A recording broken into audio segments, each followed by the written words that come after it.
Welcome back. If you are newer to the Hey Amigas podcast, I am Val Pal, your amiga, where I talk about lifestyle, photography, anything creative, motherhood. I'm just someone who wears a lot of hats. And so that's kind of what I want to bring to this podcast, inviting you guys, all my friends, my real life and online friends, to join me on these episodes. And yeah, so welcome if this is your first time tuning in. This is a solo episode, which normally I have a guest with me just talking about more of like their niche, what job, title, what they identify as, all the fun things. So this one is a solo episode, and I do want to talk about mental health. It's going to be a little bit, I don't want to say like a heavy episode, I guess just a real episode, which normally I'm like spunky and fun and laugh and then cry. And this episode's gonna be all the things. But I feel like honestly what sparked this mental health episode is like stuff that's going on in our own personal lives. Like when I say ours, I mean mine, my husband's, our family, which I'm like debating on. Like I'm like, should I share? Because I am an oversharer. I love to just talk, give all the details, all the context. However, our situation is involving other family members, and that's where I'm kind of like, I don't know if that's something that like I need to really talk about. Maybe I'll keep it vague. But another thing that sparked this whole episode was the Nickelodeon documentary. I need to talk about this. I need to talk to everyone. I need therapy after watching this documentary. I want to host like a panel, not actually, but like a panel where we're all talking about this because it is crazy. And I feel like if you are a millennial, I feel like it's just like, it's sad, like not just hearing about what has happened, but just kind of like, oh my gosh, these were like people essentially that we grew up with, that we like looked up to and did not know that all this craziness was happening behind closed doors. And I feel like when you're an adult, you like look at things different too, or you understand things differently. And so kind of like seeing these clips, I don't want to like give too much away for those who are listening who want to watch the documentary. It is a very, very heavy watch, triggering to some for sure. But yeah, I feel like when they showed clips of like certain things happening, I was like, oh my gosh, like that just flew over my head as a kid. And I know a lot of friends who've been watching it. And so I feel like that plus like the season of life, like I feel like it's like life is just so hard. Like there's been zero capacity for any of us, and we're all just like living. And I don't know, I like doing like the Ask Me Anythings, especially for a solo podcast. That way I feel like I'm like kind of talking to someone, like someone's asking me a question, I'm answering. But yeah, I wanted to do a special like mental health episode just because I know that a lot of people are like really going through it, and which I'll get more into like my theories as to why.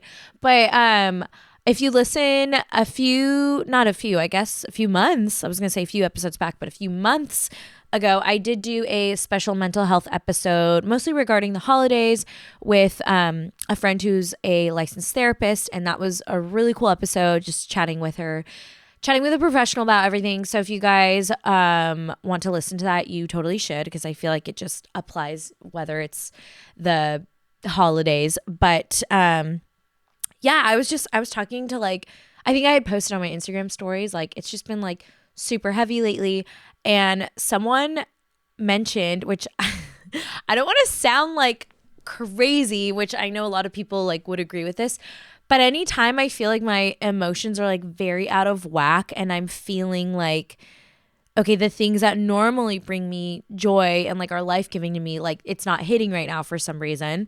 And I feel like old me used to like fight that and be like, okay, well, I need to figure out like something that like helps me get this like happy fix or whatever. And I always say like when the inspo hits, but sometimes the inspo does not hit, and that's fine. You just write it out and you accept it. And I'm very much accepting of it right now and slowly getting back into routine because I don't want to like force anything. But when I posted on Instagram, someone did mention something about like, I think it's like the moon. And literally that's always my brain. Like if my kids are having a weird week, and this week has been one of them. There's been a lot of emotions in the house. I'm always like, okay, is it the moon? Like, what's going on? And this friend on Instagram sent me a screenshot of like the moon phase and how there's, it's like a change of like, a lot of flexibility, or sorry, a phase of change and flexibility. And normally with me, I don't handle change super well. And so, I'm like, okay, that makes sense. Cause I feel like not that things in our life right now are like changing, but I feel, I don't know. I'm in my feels. Like it's so weird. And anyways, when I posted that on Instagram, a lot of people agreed that they are also feeling similar things. So I was like, let's talk about it. I'm not a professional. I'm just someone who likes to talk a lot and has a lot of emotions, and it's so heavy feeling all these emotions sometimes. But then it's also weird if I'm like not feeling anything at all because I am such a feeler. So I'm like, huh. But yeah, I did like a questions box and invited you guys into the conversation. So let's talk about it. Again, disclaimer, I am not a professional. Go to a therapist. I am in need of a therapist actually because I was going to one and I love him, miss him so much. However, I'm balling on a budget. Therapy is very expensive. So trying to figure that out right now. If any therapists are listening and want to sponsor me, let me know. Also with that, sorry. I feel like so last year I was doing just like, normal therapy, was talking through a lot of changes that were happening at the time. But I've kind of been into the idea of EMDR therapy. I have two very close friends of mine who are doing EMDR and two other close friends who like did it a while back, and they've just been like raving about it. It's a very, very heavy thing to walk into, but I've been just like thinking more about that because I can pinpoint certain parts of my life that like obviously were traumatic that I'm like, okay, I obviously need to like work through these a little bit more because then things will happen to me today and I'm immediately triggered back to like that same feeling. Like I had a situation happen recently that really hurt me and really triggered me, and it immediately took me back to a time in high school that made me feel the same, like very, very hurt, very small, very like the world is against me. And which those things aren't true. I know that, but that's just like how it felt. And that was just kind of like a little bit of a wake up call where I was like, okay, maybe these are certain areas of my life because I get really emotional talking about my high school experience.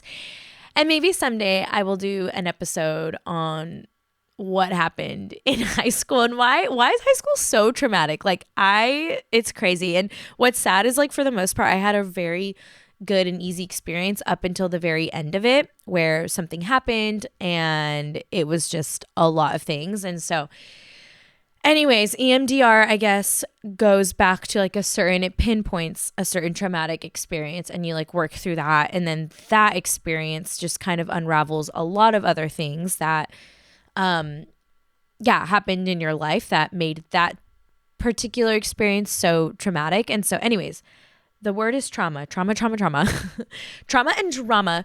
I actually want to make a shirt that says don't be so traumatic, like dramatic. Speaking of my sassy teas, I always have to mention all these sassy ideas I have in my head that I probably will never do. Anyways, I've talked way too much, so I'm going to keep talking more, but I am going to open the conversation. So someone asked, how do you deal with those hard mental days and being a mom? It is freaking hard. And it's, for me, so hard not to think like, oh my gosh, like people who don't have kids, like what are you doing? But that's also not fair because like this is like my own reality, and someone who doesn't have kids, like that's their own reality, and we like the situations just like don't even compare. But it is hard being a mom because you have to take care of other lives and kind of like in a way put them before you, but I'm also very much about like we'll fix you before you prioritize them, if that makes sense. I don't want that to get lost in translation, but that's why self-awareness and stuff is super important, because then and I'm not good at this all the time. There are seasons where I'm like, wow, I'm like so self-aware. I'm like really tuning in and checking in with myself so that I could be the best mom and the best like partner. But it is hard. I feel like more than anything, self-awareness is one, like check in with yourself every day. Something that I do in the mornings is I just kind of like talk about what not necessarily my goals are for the day, but like things that I want to invite. So like I'm very big about like, okay, I want to be the most patient version of myself today, and kind of like speaking those things out loud. I don't know what it is about that. Like I don't know if it's like you're physically inviting these things, but that kind of helps me. It just like kind of shapes my mindset a little bit. And I feel like that, and just like, yeah, checking in with yourself, checking in with like, okay, how am I feeling? What's my capacity? I feel like my word for like, I guess this year is capacity. Like I recognize what capacity was actually with my therapist. Like I really realized like what that word meant. And then I feel like this year I'm just really putting that to work. I'm just checking in literally every day, every week. Capacity is so different. And the past 2 weeks for me personally, that I just have had very, very low capacity. And so just letting go of things that I could let go of. Obviously, when it comes to like jobs, work, like you don't have the freedom to just be like, I'm not going to do this today. But as far as like my social life, things like that, I've just been like, you know what? I don't have capacity to do this right now, and that's okay. And so I feel like just checking in with yourself, checking your capacity meter, kind of like making a list of things. I feel like for me, writing out things is super helpful. So like writing out things of like, these are things that I can do today, which like, again, work is like one of them. I'm like, I have to show up. And then these are other things that I cannot do. And yeah, just kind of like letting go and like surrendering that control is very freeing. And I feel like more than anything, like just having like a good and stable partnership, which like this is my own experience as like someone who is married. Like I have a partner that I can kind of like give the load to when I'm not able to. And thankfully he's like so good about that, and just like communicating through that and being like, hey, I am at a 0 today. Like, could you like, Zach and I we don't do this so much anymore, but we used to like give each other numbers. Like, okay, what are you at? Like, what can you handle today? And we'd be like, I'm at a 5, or like, I'm at a 1, or like, I'm at a 10, like, give me the load. I got it. And so just kind of like throwing out numbers, which we learned that from someone. I think it was like I don't know, someone was telling us who was a therapist. I don't know. I honestly don't remember, but just like giving your partner the communication of like, I cannot do this right now. And I feel like the sooner you establish that, so like if you're like a mom who has a newborn, I feel like the sooner you establish that, the easier it is going to be for your kids as you get older, because like that's something that we just learned to do right away, just because when we started having kids, I was like at the peak of my photography career and I was gone a lot. And so that kind of allowed, that actually very much allowed our kids to have their own special relationship, and like also feeling safe with their dad, where it's not all on me. And I feel like a lot of kids, it's very natural for them to want to go to mom, which feels so overwhelming when you are in a bad place. And so giving your kids and giving your partner the chance for them to kind of find that like safety and like special and unique relationship in each other is super important. And yeah, the sooner you do that, the better.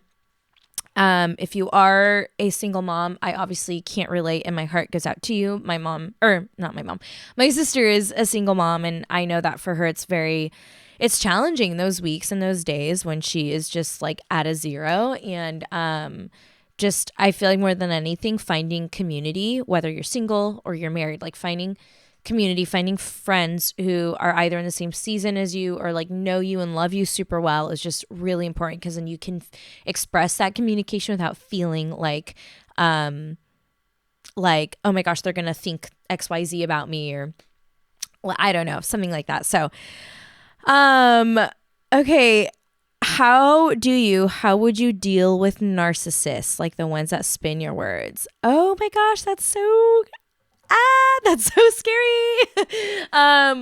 Okay, well, actually, a few weeks ago, I have come to the conclusion that a dear and close family member of mine is very much a narcissist. And it's hard accepting that. It's hard seeing like someone that you love. I don't know like the context or the relationship of the person asking this question, who you're asking for. I feel like if it's like a random, not a random person, but like a friend in your life, like cut them out. It's not worth it. You cannot change people's reality and their perceptions. I feel like, however, with family, that's hard. It's really, really tricky and hard with family, also depending on like the level of like closeness you are with them. This person in particular I'm very close to, helped raise me. And I actually saw a real life situation a few weeks ago where they were like, I don't know if I would call it an episode, but they were just spiraling. And this was the first time where I actually saw them in a very different light. And I was like, not even light, like a different side to them that I've had never seen. And it was very like, it was crazy. Like that's like the only word I can describe it.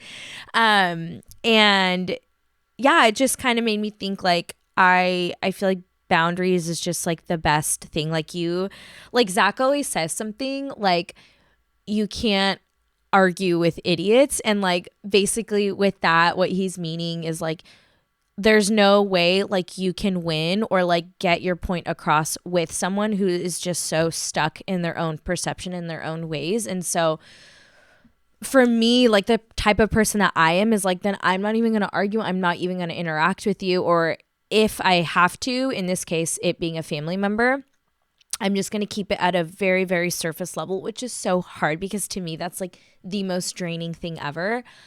But I think that is a boundary in its sense. And if I'm not capable of showing up in a way where it's just like shallow and surfacey talk, then that's kind of like where the capacity part comes in, where it's like, okay, I can't do this right now, but in another week, like maybe my capacity will be different. But I think it's just so depending on the situation and the person. I think if it's someone that toxic, like I'm just like, cut them out. It's like, it's not worth it.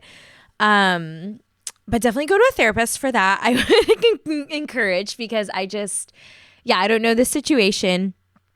For me, it's like, ironically I don't want this to like sound like I'm like a very cold person, but if I feel unsafe around someone, it's very, very, very easy for me to withdraw, and to just kind of like leave it at arm's length. And it's taken a lot of practice to get there. And it's taken a lot of like different types of like family situations also for me to get there. So I feel like a lot of it comes with age too. As you start getting older, you just care less about like, am I going to hurt the other person, or like even like worrying about the situation. Like you just care less, and it's so freeing. But it doesn't take away how, I guess, hurtful the relationship and the situation might be. So yeah, I would just like evaluate what the relationship is. Is it worth having? What would it look like to not have a relationship with someone who's a narcissist? If you deal with anxiety, what's your best way to manage it? I am an anxious girly pop. I feel like, okay, I used to be very, very, very anxious a few years ago. And this was when I became a mom, like that whole first year, because my anxiety comes more in like changes and like busyness. Like when I'm really busy, it's not even like, I don't know, anxiety is so weird. It looks so different, right? So like for anxiety for me just looks like nonstop busyness and just like, okay, I need to do this. But then my brain will kind of mask it as like, well, I'm just being productive. And I think I do that so that I'm accepting of it. And I feel like when I think back to probably the hardest year of my life, like becoming a mom and having anxiety, going through a lot of changes, it was to the point where it affected my stomach. That's literally how I got gastritis, and I got a stomach ulcer, and I had been dealing with it for like a year and a half. And I feel like for me physically, like if I know that my body's going to respond like that, I'm just very much like, okay, I need to watch myself. I need to breathe. I need to take a lot of breaths. I need to journal. I need to really ask myself like, well, what is it about this that's like making me feel anxious? Also, something that I've been doing, it's like a small thing, but it's like rewording like the word anxiety. So instead of me feeling like, okay, I'm dealing with anxiety, I've like framed it in a way more of like, this is making me feel anxious. And for some reason, wording it like that helps me because I'm kind of telling myself like, this is temporary. I don't want to give it power over me. And so just acknowledging it more of like an emotion rather than like an identity or like something that has like power over me has honestly been very helpful. And I think anxiety is like, honestly, I think everyone deals with anxiety. I think it just looks differently. Like I have a friend, one of my best friends, who deals a lot with feeling anxious, and her thing is more like, well, she needs answers to questions and she needs to know the plan and she needs to know like logistics and what's happening and needs to plan it out ahead of time. And for me, I'm not necessarily that way. Like I can adapt and be really flexible. I don't really care too much about having a plan. But for me it just comes out more in like, okay, I'm doing a lot of things and like I would like a break and I would like to just breathe because I'm feeling drained. But I'm also like, I'm just going to sit when I'm done completing all these tasks, and then I'm allowed to like sit down and take a breath. And it's like it should not be that way at all.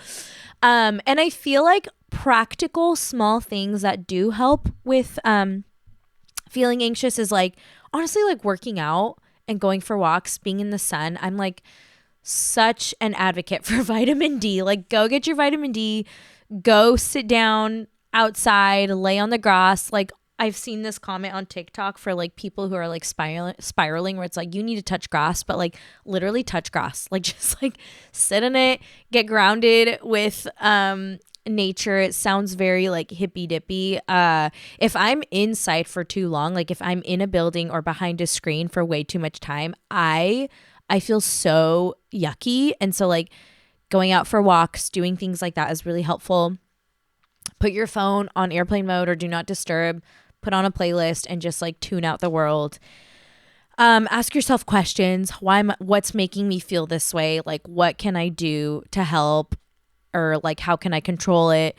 And how are ways that I can let go? Because I feel like there are things that are out of our control, and acknowledging the word control is so interesting. I feel like acknowledging we really don't have control. And I feel like our society actually tells us a lot like, you're in control, like you can like choose your own destiny. And I actually like don't believe that at all. I think not to get all like spiritual and woo woo, I do have like faith in like a higher power. And for me, I'm just like, I need to let go of control because I am not God. Like I can't handle and control everything. And I think when you get to the point of like, I'm letting it go and I'm gonna be okay. Like I'm gonna learn to be okay with it, is like, it's actually it's so freeing when you let go, is what I'm trying to say, rather than getting caught up in the control. And like, it's interesting when you think about control, because you're like, why do I want control over something? Or like how, I don't know. It's for me, I'm just like, I don't freaking know. I'm just a person. I don't want to make any more decisions. I'm just a girl. Put that little like rat, you know what I'm talking about? I did the little TikTok like rat with the bow. I'm just a girl. I don't want to be in charge of my own destiny. Like honestly, there's like the one of the, like, it's like the passenger princess. It's like, oh, you told me to turn left. It's right. And then it's like, sorry. And it's just like a little rat with boba and TikTok open. That's literally me. I'm just a girl. I don't want to make decisions. I don't care enough. The world will work itself out. I'm just along for the ride, and I'm just going to choose to let control in that sense. Okay, if you could create a BFF, what qualities would she have? Oh my gosh, I literally have I don't want to be that girl. It's like I have so many best friends. I probably have 5 very, very, very close friends of mine that if I were to pull all their traits from each other, that would make my ideal best friend. But that is what's cool about having different types of friendships. Like they feed you in different ways and you look to them for different ways.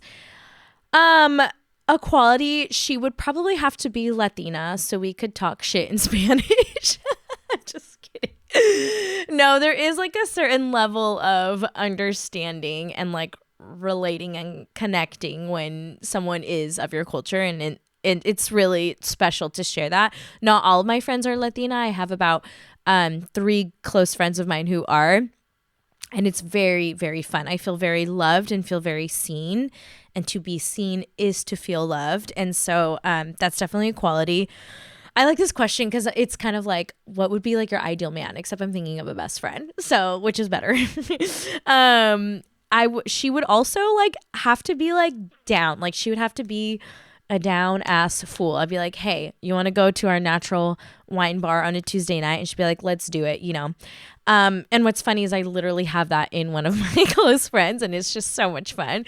Someone who's down, but also someone who could like also be so freaking real with me and just be like I'm that friend that's always asking people like, so what's inspiring you, or like let's talk. Like I like to ask questions, and so having friends who ask questions back, which again I have this in my friendships, is a really cool quality. I feel like I'm always like the woo and the hype girl and like, let's do this, let's go. So having that feel reciprocated is very, very nice. Honestly, I was going to say like she would have to care about fashion, but like actually no, I don't care about that. Like my closest friends are very normal, not super like fashion girlies, like don't really care too much. And it's so freeing to have that, because in a world like Instagram where I'm like surrounded by it nonstop, it's refreshing to just have like quote normal friends. It's like I don't have to care so much about like looking a certain way, being a certain way, like, and it's just, it feels grounding to me. So, I feel, I feel like maybe having kids would be a plus, because that's also another factor where like we could relate and connect. And I've grown in this insecurity in friendships, but a few years ago I had a friend at the time who made me feel really bad about literally having kids, and it was the weirdest thing. Like I had this like, okay, so we were in Mexico shooting something together, and I was 4 months postpartum with my first child. And I think part of it too is we were both very young. I was like 24. And I was like, oh, we were laying out in the pool at the beach all day. And then I was like, oh my God, my boob is literally about to explode with milk. I have to go pump and dump.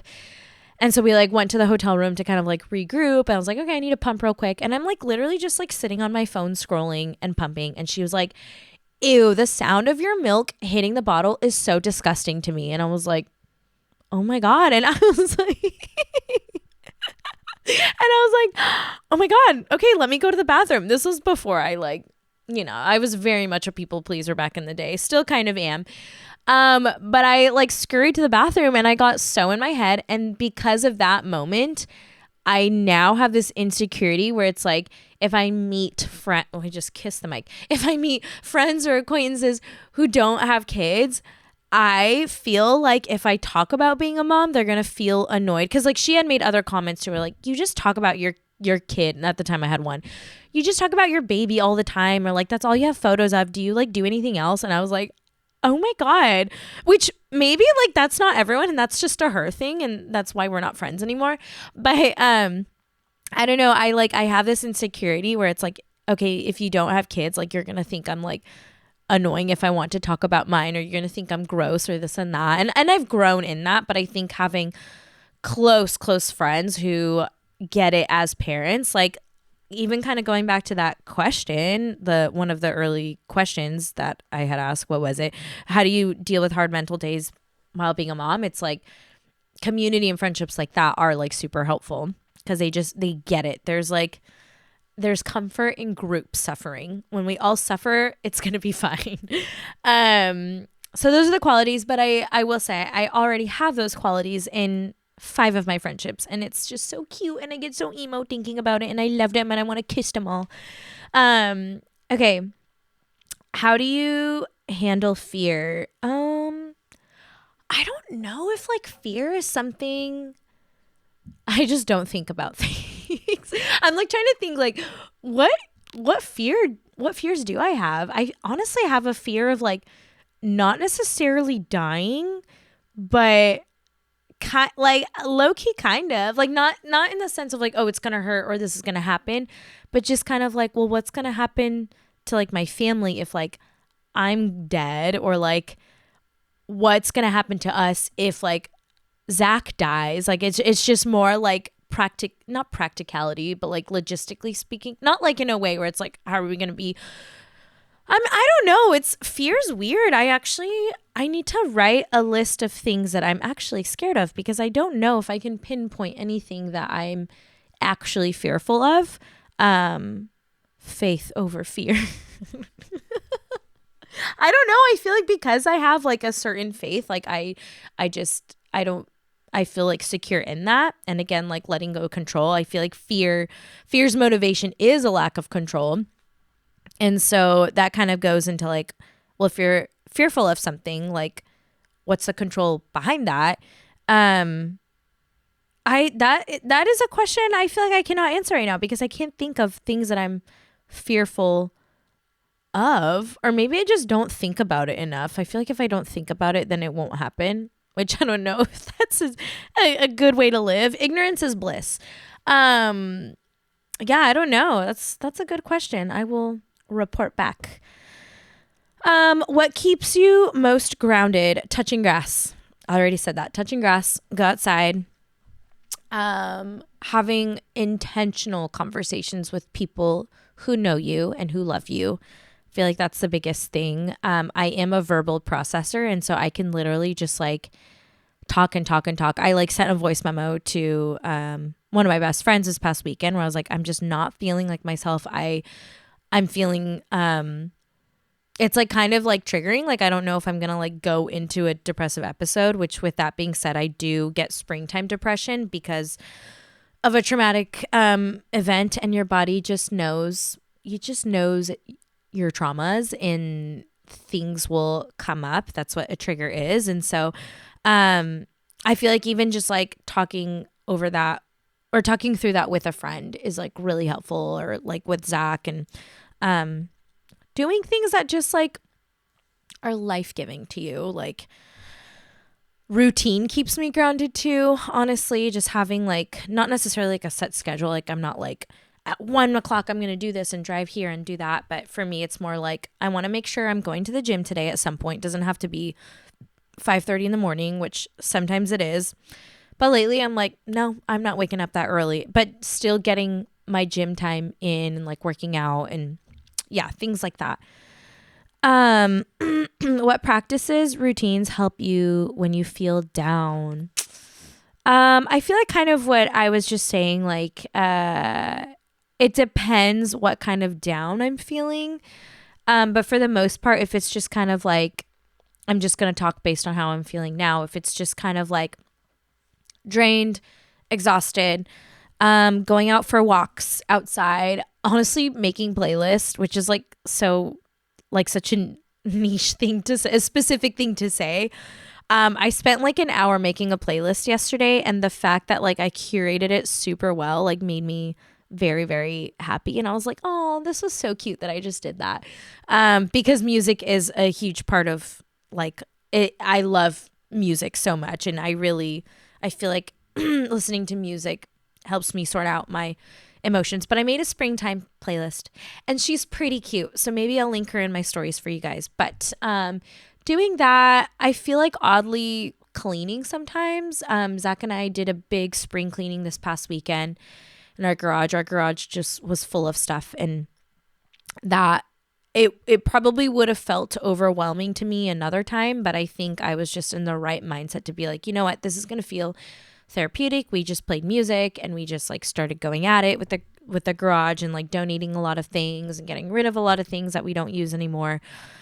It just felt so nice. I feel like a small habit that I've made is doesn't matter how late it is, make sure the house is always cleaned and picked up before you go to bed, because I cannot stand the idea of waking up and my house being in disarray. I cannot. The idea of literally waking up at like 6 a.m. or sometimes 4:30 a.m. and walking over to my kitchen and seeing dishes in the sink, I will already be in a bad headspace for the day.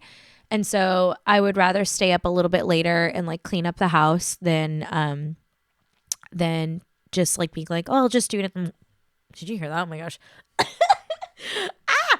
Than just like doing it in the morning. I cannot handle it. The morning time is for my coffee and my sunshine and my food and my like having honestly an easy and slow morning is something that helps me a lot too. It feels grounding. It helps me when I'm feeling down. And yeah, I feel like working out on like making that a routine, journaling, at least getting like a weekly beach dip in is really good. I was telling someone at my gym the other day, she was like, I'm trying to like love the beach and how do you do that? And I was telling her like so many benefits about jumping into salt water specifically. But I was telling her I feel like a baby fetus like being like born when I like dip, even though it's freaking cold. Like yes, the water's cold, but that is what's really good for your body. Actually really good for anxiety too, is just like a quick shock to the body. It feels really good. Like I literally feel like I'm being like shocked when I like go underwater and the water's really cold. And then I come out and then just like run back to the sand and just like sit in the sun. It's just literally like goosebumps all over my body. I feel like a baby fetus being born, being baptized. It's just love it. Honestly, and like just like cooking, putting on again a playlist, some music, cooking, feeling like I'm feeding into myself. I was actually watching Queer Eye the other day, and Anthony was saying that like he was trying to like tell the girl, because she's like, I don't really care about like cooking, or like I don't have time to like cook. I don't like, that's like the last thing I want to do to like take care of myself. And he was kind of like changing her like her framing around that, her like mindset, and just being like, no, it's not that like, oh, I have to like cook a meal prep. He's like, you get to like find like the beauty and the slowness in that. Like tell yourself like I deserve like to eat this good meal and to like go through this like long lengthy process of like meal prepping, meal planning or whatever. So that honestly has been kind of helping me out too, because I feel like I've gone on rants about lunch before. I'm like, lunch is so stupid. Like it takes so long and like for why, you know? But kind of like reframing that. It's like, it's kind of my breather during the day. I'm like, okay, I'm going to put on a cute little song, a cute playlist, and just go to work with my lunch and just like take deep breaths through that, check in with myself through that. Little things like that. Okay, the last question I'm going to answer is, what did someone say? How do you learn to set boundaries without feeling guilty and mean? People pleaser, crying emojis. Okay, so I actually struggle a lot. I feel like more back then than I do now with boundaries. I'm also I can be a people pleaser too. But I feel like I've grown in that. I feel like the biggest thing is like your age. Like people kept telling me like when you hit 30s, you just don't care. And I was always like, does that like really happen? Like I did not see that happening for myself because of how bad of a people pleaser I was. But literally I turned 30 in 2022, the very end of it. And since then I have not cared enough about anyone. I don't care about anyone. No, I do. But as far as like, I don't know, having boundaries with certain types of people, like obviously if you're needing boundaries from someone, it's because they're exhausting you, they're hurting you in some kind of way. And I've had lots of family members who I still very much like struggle with this with them. Just learning first off, your boundaries can look different depending on what season of life you're in. So like sometimes I'll have very like cutthroat, strict boundaries with people because again, my capacity is just very low. And then other seasons, I'm like, okay, I can handle a little bit more, but I'm still going to have like certain boundaries with this person.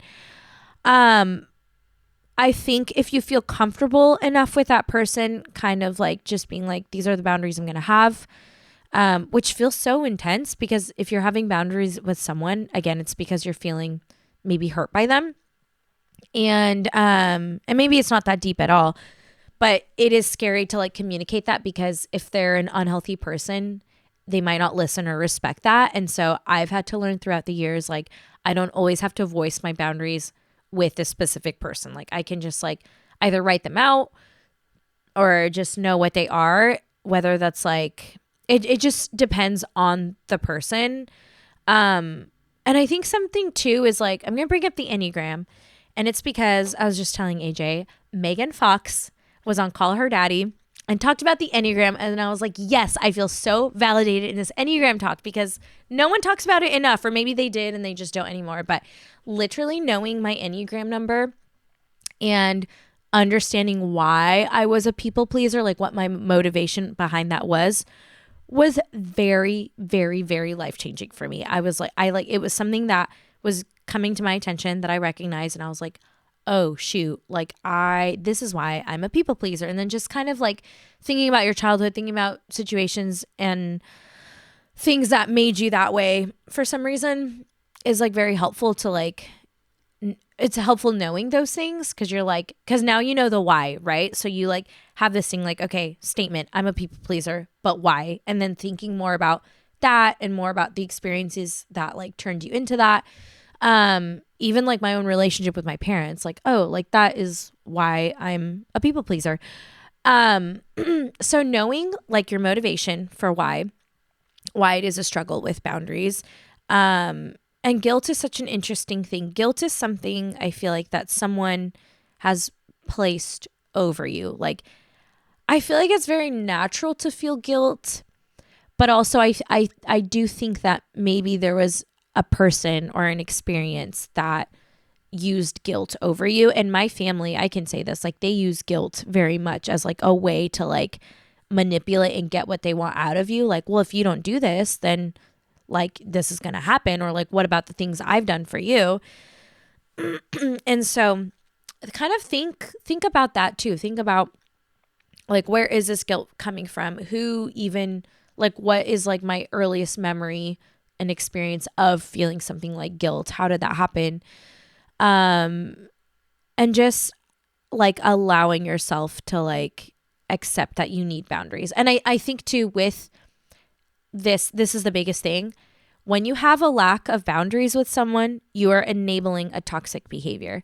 And I think also keeping that for me in my mind, where it's like, okay, if I'm allowing this person to either walk all over me or be a certain way, I am enabling a toxic behavior, and it's only going to get worse as the years go by. So just think about about these things, and my heart goes out to people pleasers actually, because I know they mean so well, and it is beautiful to like be someone who like doesn't want to like stir up the pot or like have drama. Like you're like, I just want everyone to coexist and be happy and loving. I love that so much, and I'm the same way too. But knowing that a lack of boundaries is going to enable someone else's toxicity, and even if that toxicity doesn't even directly affect you, it's going to affect someone else. So yeah, just kind of keeping that in mind, doing a lot of like reflecting over those things. But yeah, I'm going to cap it at that because I have to pick up my child from school in 5 minutes. So, I hope that these answers were somewhat helpful. I don't know. I'm not an expert. I love to talk, and I feel like certain things do get better with age. I feel like I've learned to accept and let go of a lot of things, and there's so much healing and beauty in that. But it's never too early to start, and I wish I would have been as self-aware as I am now, even 10 years ago. So yeah, it's like, I think it's really cool to talk about mental health on platforms. Like I don't want to be like someone who's like crying and complaining about everything on social media and on stories, because for me, it doesn't even feel natural to do that. If I'm dealing with something, I'd rather talk about it in person with people who actually know me, rather than like spilling everything online for a bunch of strangers who don't know me at all. And then I think when the time is right, if I do feel the need to like acknowledge something, or just like, hey, life is like actually like not great right now, but like it's chill, like whatever, I'll get through it. Yeah, because I don't want anyone to think, and this is kind of the problems with social media, is like we follow these people, we look at people, we see their outfit videos, we see them hanging out with people, and it's so easy to, especially if like we as like the viewer and the consumer are in a bad place, it's so easy to be like, oh my gosh, like here I am struggling, and these people don't even know, or they're just like living their lives. But like literally everyone is struggling to some degree, and some seasons are easier than others. And it's just like, yeah, just like remembering like social media is a highlight reel. Like, go and be with people in person. It's so much better to have real life community and friendships and online things, or like saving people's outfits on. Not that there's anything wrong with those things either, but I think when our priorities get kind of like off balance, then it becomes like a very like draining thing. And I think scientifically too, I've heard that like as consumers, we're not meant to consume this much stuff on the daily. And so kind of keeping that in mind, and just like also having boundaries for yourself to be like, I'm going to go outside, go for a walk, go on your hot girl walks. Okay. That was one of my New Year's resolutions. And here I am going on walks. But anyways, with that being said, thanks for listening. My DMs are always open. I do love a good voice memo. If you want to vent about the Nickelodeon documentary too, let me know, because I still have so many thoughts. And like Love is Blind too. Oh my gosh. I feel like I'm like, this is all I want to talk about. But anyways, my alarm is going off. Okay. With that being said, I hope you guys have a lovely week and do something for yourself that you love that is life-giving to you. Thank you. Bye, amigas.